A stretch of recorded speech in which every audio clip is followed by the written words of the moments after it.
Hello everybody and welcome to Forever Motorsports on Forever Sports. You're joined by Reese and myself, Mark, here for the Hungary Grand Prix preview, the Hungaroring, as Reese just tells me now. That's how you actually say it. I always keep saying the Hungaroring, but whatever. We are, of course, in Hungary this weekend, and Red Bull are bringing upgrades this weekend, big upgrades. We've already seen them, and it's mainly to do with the air intake, which has dramatically reduced in size. And for a car that's already so quick, getting more upgrades is just going to really upset the rest of the field. But we're going to go through what we can expect from all the various teams this weekend and our predictions. And otherwise, of course, Daniel Ricciardo is back in an F1 seat this weekend, and he's got a very cool helmet coming into the weekend with some flames all over. And yeah, looking very cool there. Reese, are we looking forward to the Hungary Grand Prix? Yes, I'm certainly looking forward to it. It's ramping up to be a very exciting race weekend yet again. I mean, if last weekend was a taster, this weekend should certainly be very, very exciting with those McLarens hopefully being in the mix.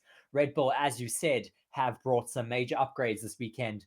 They are supposedly bringing new side pods. We've already seen some leaked images on Twitter of their new side pod inlets, which seem to be quite a lot smaller than their previous side pod inlets. Quite similar in terms of look to the Mercedes Zero side pod concept, except not on its side. It's like a normal side pod, but it's very similar in terms of depth to that Mercedes side pod. So it's going to be interesting whether they can make that work this weekend. It is going to possibly be the hottest Grand Prix of the season, with Europe having a major heat wave at the moment, and it is just scorching in Hungary at the moment as well. So we'll have to wait and see if that Red Bull engine is going to be able to handle the heat with those slim side pod inlets. It's an interesting one because, of course, they're bringing upgrades, and they haven't brought upgrades much throughout the season because they're not needed to at all. The car's been fantastic. It's been an excellent car. Now, they're bringing a massive change to the car. It is a huge change to do that. Of course, it affects the cooling. It affects all of that sort of stuff. So, you know, going into a very hot Grand Prix, could this be a risk for Red Bull now? Almost like throwing away a little bit of their season? Well, I don't think you can say throwing away and season in the same word with Red Bull, because they are just eons ahead of everyone else at this point. I mean, it doesn't really matter all that much to take a big risk, as much as Max Verstappen will, of course, be wanting to win every single Grand Prix this weekend and lead every single lap this season.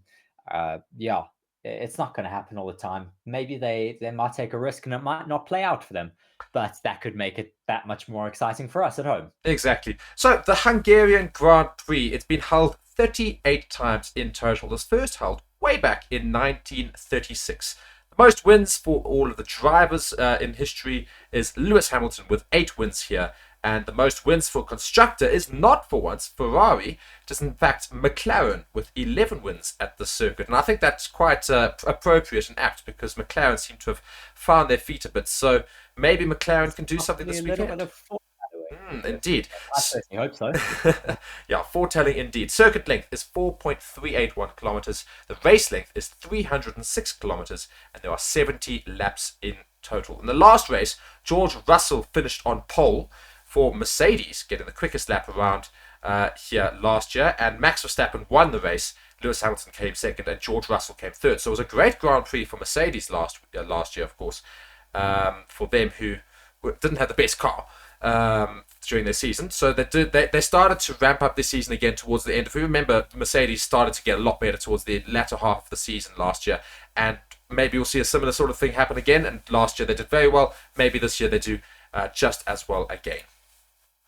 Well, I mean, they'll have some good information, at least from last year when they were here, to correlate with their new setups and their new upgrades. So hopefully they will be able to find some time, because they have been not lost in the past few races, but I mean, certainly not contending for the race win, which at least McLaren were able to do last weekend. So possibly we'll be seeing a bit of a three-way fight this race weekend if Mercedes are able to pick up the pieces. And just very, very important for both Mercedes drivers to not have issues with each other or decide to go into each other, as we have seen from the Mercedes team in the Hungarian Grand Prix previously, of course. Very, very famously, Lewis Hamilton and I think it was Rosberg, did have a big incident here in Hungary between 2014 and 2016. I can't quite remember which That one was it in was. Spain. It Oh, was was in it, Spain wasn't Spain, but I'm in reading here. 2016. I'm reading here. Maybe they did have a tussle here as well. I think they've had tussles here in the meanwhile, I but yes, no, remember it was. Max and Daniel Ricciardo tussling into turn 3 a couple of years ago, where Max took off Daniel's wing when those two were fighting it out for P1 on the first lap. But I certainly don't remember Yeah, the Nico Rosberg just one. It sorry, yeah, definitely did sorry. happen if you're saying it does. Yeah, well, I'm just reading here, and it's just saying in this article as well. I was just going to try and sorry, I was just kind of cutting across there, but just simply because, yeah, we do see this article here in Sky Sports does bring up the fact that lots of incidents seem to have been brought up between not just Lewis Hamilton and Rosberg, but teammates generally in Hungary tend to get a bit feisty and otherwise getting in their way. And a couple of small incidents have happened over the years for multiple teams, including Red Bull, Mercedes, McLaren, and Ferrari, of course, as well. So, I mean, there was Mercedes. a big crash a few years ago into turn 1. Turn 1 certainly going to be a big watching point for the Grand Prix, because we often have so many big accidents here with that 90-degree corner. It's similar to Spa, which we have coming up soon as well, with that first corner, where we just see a lot of accidents taking place there. Yeah, and Mercedes, of course, Toto Wolff is now playing down the expectations for this weekend, even though they did very well last year. And he's saying the order is fluctuating almost every weekend. We need to keep adding performance if we are to close the gap to the front and fight for victories. Several teams have made big gains recently, of course, those being McLaren and Mercedes as well. This has brought some into the fight with us, especially McLaren. It has been impressive and gives us encouragement that we can also continue to find gains. Of course, both of them using the same engines. That's why he's saying that's encouraging. And it says, we relish the challenge and will bring our own steps in due course. The Hungaroring is a circuit that is quite different in nature to Silverstone. It will be interesting to explore how our latest upgrades perform in the long radius, slow speed corners. So, yeah, Mercedes are diving down expectations a little bit, but I think they're quietly hoping they're going to have a good Grand Prix. I mean, they've been so hit or miss at the last few Grand Prix. They were quite good, at least out in Silverstone last weekend, but or the weekend before, sorry. But I mean, yeah, we'll have to wait and see what happens, because I don't think we've really gotten a true reflection of the Mercedes pace. Yes, we did see them in Austria, but I don't think we've seen the true pace of a Mercedes at a high downforce circuit. This is the first true, like, really high downforce circuit. So hopefully the Mercedes will be able to find a lot more pace here with their new side pods. And another team looking to find a lot more pace that we've not seen for the last two Grand Prix, that being Aston Martin. Of course, Aston Martin's dropped off a little bit from where they started at the beginning of the season. Fernando Alonso's now gone two Grand Prix without a podium. So he's going to be quite upset, not since Canada, of course, where he managed to come in second place. I think it was Canada, yeah. So, yeah. But they do reckon that Aston Martin should be very much well suited to this track, because they've seen that out of all the cars, the car that seems to handle hitting curbs and tight corners such as that, and riding the curbs and otherwise, is Aston Martin's actually the best team out of the lot, and that includes Red Bull. Their car manages hitting these curbs and otherwise these quite bumpy parts of the track a lot better than almost everybody. So, whilst they were quiet at Silverstone and Spielberg, this is on the Sky Sports now, they do reckon that the AMR 23 strengths and change of direction and its ability to ride the curbs should fare a lot better in Budapest. The track temperature is also set above 40 degrees Celsius this weekend, which will also help Aston Martin, since they seem to do very well in hot conditions. So, yeah, I think Aston Martin are also quietly maybe going to make a little bit of a comeback here. But we're just seeing here an interview here where Alonso was asked by Sky Sports. He says, we are realistic. We have always been. We have never been dreamers. Sorry, this is Mike Crack. So it says, so we will look at the track and we will look at our car and how to set it up for that. If you're looking for the characteristic, it should play better into our car than other circuits that we have been to. Qualifying is key, though, especially in circuits where you struggle more to pass, like the one that will come. Although it was now a bit easier than it used to be. So I think he's also saying that we're not gonna say anything too much yet, but this track should suit us better. And if it does suit them better, we've seen what Aston Martin can do on tracks that suit them. So hopefully we'll see something similar. Well, I mean, I think it's a little bit optimistic at the moment. Those Astons have been, as you say, just off the pace for the last few weekends. yeah, it's very optimistic to think that they're going to be able to fight this weekend. Maybe they might surprise us. I'll be quite happily surprised because I am silently rooting for the Aston Martins to do quite well. It's been disappointing to not have Fernando up there because, I mean, we've had not George Russell, sorry, Lando Norris and Lewis Hamilton fighting up at the front. Imagine a three-way fight between those three, including Alonso. That would be incredible. Indeed. And, to be fair, it's only 2 weekends they've not done particularly well. Prior to that, of course, in Canada, they did very well. Fernando Alonso finishing right up in second place. So Aston Martin could hopefully make a comeback here. It's a track that suits them a lot more.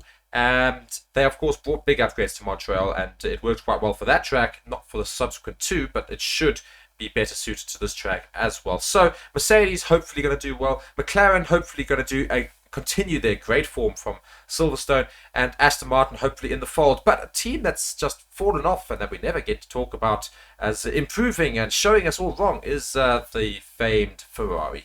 And their form is once again up in the air. Who knows? What do we expect from Ferrari this weekend? Oh, I mean, Ferrari, gosh, if you have to describe their season as one word, it's certainly disappointing. Off the back of last season, uh, they were so close in terms of the championship points until around now in the season, which is where they started to really fall off. But this season, I mean, the wheels weren't even on the car to start with. It's just been bad all around. Coming into this Grand Prix weekend, I'm certainly hoping they can pick up the pieces a bit more. But yeah, I'm not very optimistic because I don't want to be let down again. Indeed, and it's saying that basically don't be surprised if you see Charles Leclerc and Carlos Sainz fighting for pole position in qualifying, which they do tend to do. They've got very good qualifying pace in those Ferraris, but only they'll fall away come Sunday because the race pace of the Ferrari is nowhere in comparison to its qualifying time, and it's surprising that there's such a big gap between qualifying and the race itself. And also strategy does play a part to that, don't get me wrong. So, I mean, is it the less that we talk about Ferrari that they'll do better, hopefully? I mean, it's so difficult. They've got just every resource available to them, including a Le Mans winning team. I keep reiterating this point over all of the Grand Prix weekends. But I mean, they've won Le Mans 24 hour. That is one of the most difficult races in motorsport to do. Surely you take some of those lessons and move it into your Formula One team. Hopefully, they have already started to do that, and we'll see the progress quite soon. But I mean, uh, just the constant strategy, bad calls is just it's beyond a joke at this point. They just are not seeming to learn from their mistakes. No, not at all. However, we talk about McLaren, and I did say McLaren were going to drastically improve. Well, they did drastically improve rather in Silverstone, and we could see some great things from them in Hungary. But Lando Norris is saying probably not, because McLaren, he says, are terrible when it comes to slow corners, and of course. The Hungary ring's got plenty of these, got lots of high downforce corners. And it says, in an interview here, he says, I would say pretty terrible in the slow speed corners with regards to the McLaren fighting and matching with the Red Bull. Extremely difficult to drive. I feel if we're getting excited, and I accept that, but we're going to go to a couple of tracks coming up where I'm sure people are going to be saying, what have you done now? Like, has it got it's got bad all of a sudden? So he says, we've improved a lot of things. Tire degradation, there are things you want to try, and tire cooling and blah blah blah, but nothing big from that side. It's just Silverstone allowed us to look after the tires nicely, keep them in good condition, simple as that. So a lot of it is track specific. I don't want to get too excited. Good things have to come from the upgrades, but there's still plenty of things that are a mile away from, say, competing in certain places with even Mercedes and as a whole package competing with the Red Bull. So yeah. Well, I feel that he's certainly downplaying their performance in Silverstone, as you do as a racing driver, because now you've got expectations from all of your fans to get back on that podium. I mean, that car certainly, I think, still has the pace off of Austria. Austria isn't necessarily a very high downforce track, but it does have some of those corners where you do require a lot more downforce than, say, Silverstone. But yeah, off the back of Silverstone, it does look like that is the track that their car is best suited to at the moment. Hopefully, they will be able to learn some lessons though and be able to fight here in Hungary. Indeed, and of course, Daniel Ricciardo is coming back to this Grand Prix, and we're just about wrapping things up for the preview. So, Daniel Ricciardo, where's he going to finish, Reese? I'm going to be optimistic here. Of course, it's Danny Rick's first weekend back in Formula One in 6 months. It's going to be difficult. I'm going to say, though, that he does outperform his teammate, Yuki Tsunoda, which is already not the easiest thing to do. Not saying Yuki Tsunoda's incredible, but he's had a lot more time in that car. Yeah. Um, Does he I finish top do 10? I don't know about if he's going to finish top 10. I'm going to say, though, that he out-qualifies Sergio Perez this weekend. Okay. So, surprise Still drivers. quite optimistic. Yeah, that's quite optimistic. So, surprise drivers for me, I think we're going to watch this weekend that are going to perform quite well, just to wrap things up, is I reckon Danny Rick will perform quite well. Alex Albon will perform very well. And I actually reckon Oscar Piastri will also be quite a bit of a surprise this weekend. And who are your three surprise drivers? Well, now that you've taken all of them, don't have many You to could choose the same say ones. now. Well, I don't think you can ever discount Charles Leclerc. He is fighting really hard to still get that Ferrari as high up as it can get. He might have a good qualifying session, but once again in the race, they might just not have the degradation on their side. So I'm going to say Charles Leclerc. Danny Rick, I am really looking forward to having him. So I'm going to say he is going to be a standout, as will this weekend. Alex Albon is certainly one of my absolute favorites as well to watch. And then lastly, I'm going to say Lando Norris. A whole spread of drivers, and of course, we still expect though the Red Bull with these new upgrades to improve even more so, and we'll probably see Max Verstappen on pole. But that wraps up our preview here. So, Reese, unless there's anything that you've got in the back there, No, nothing more from my side. yeah, I think we're going to head on out. Thank you guys so much for watching this preview for Hungary, and we'll of course be streaming all of the sessions on this channel right here on Forever Sports. This is Forever Motorsports, of course. You've been joined by me and Reese, and thanks once again to Bitdefender for sponsoring the channel and for all of their work there. Go check them out in the description as well. But otherwise, guys, we'll see you in the next one. Thank you so much for watching. Cheerio.